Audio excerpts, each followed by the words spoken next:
Ito yung recipe na hindi ko nakasanayan pero sobrang nagustuhan ko. Nakasanayan ko lang kasi yung nilaga or sinigang kapag meron akong baboy na gusto ko ngang sabawan. At dahil may napanood nga ako ng mga nagluluto nito ay sobra talaga akong naintriga sa kung ano nga ang lasa nito kapag sinasabawan. Naigisa ko na nga pala yung bawang at sibuyas at maglalagay na nga ako dito ng kamatis. Ang tawag nga pala dito sa recipe na to ay kinamatisang baboy kaya't mas maraming kamatis ay mas masarap. Igigisa ko lang dyan yung kamatis hanggang sa lumambot at lumabas nga yung pinakalasa nito. At maya-maya lang ay ilalagay ko na nga yung baboy na isasahog ko dito. Bago nga pala ako magluto dyan ay inuna ko munang pakuluan yung baboy. Pinakuluan ko muna ito ng 30 minutes at tsaka ko nga sinimulan yung pagluluto na gagawin ko. At wag nyo nga rin palang itatapon yung ginamit yung tubig sa pagpapakulo sa baboy dahil gagamitin pa natin ito mamaya.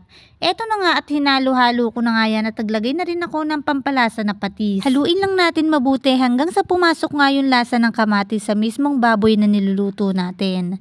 At inilagay ko na nga pala dyan yung tubig na ginamit ko sa pagpapakulo ng baboy kanina. Naglagay na nga rin pala ako dyan ng 2 siling haba at eto nga maglalagay din ako ng Knorr pork cubes. Magdadagdag pa kasi ako ng tubig kaya naglagay ako nito para mas malasa nga yung karne kahit konti lang naman yung karne na naisahog ko dito. Bago ko nga ilagay yung tubig ay hinalo-halo ko nga munang mabuti at tinunaw ko nga muna yung cubes na inilagay ko dito. Kapag kasi malamig ang panahon ay napakasarap talagang humigop ng sabaw kaya't mas maraming sabaw ay mas masarap din. At eto nga okay na kaya't pakukuluan ko nga muna ito bago ko pa ilagay yung mga sangkap na ilalagay ko. Mga 15 minutes ko nga pala itong pinakuluan bago ko ilagay yung unang sangkap na ilalagay ko dito.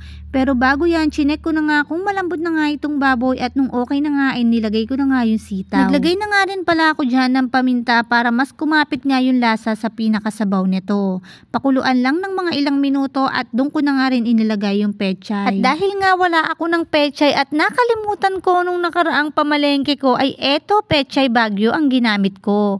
Parehas lang din naman yun, di ba? At eto na nga pakukuluan ko nga ng mga ilang minuto at maglalagay din nga pala ako dito ng kangkong. Naisipan ko nga maglagay ng kangkong para balanse nga yung kulay nito at mas nakakaakit nga siyang kainin. At alam ko naman na alam nyo na makulay ang buhay sa sinabawang gulay kaya't eto naglagay ako ng mga iba't ibang gulay na kahit hindi naman kasama sa sangkap ay inilagay ko pa din. At eto na nga titikman ko na nga kung ano yung lasa ng niluto ko. Sobrang nagustuhan ko nga ito mga mare lalo na kapag may sausawan ka ng patis at may sili. Hindi ko rin pala gaanong tinimplahan ito dahil nga gusto ko yung pinakalasa niya. At kung matabang man ay pwede nga talagang ternuhan ng patis na may sili.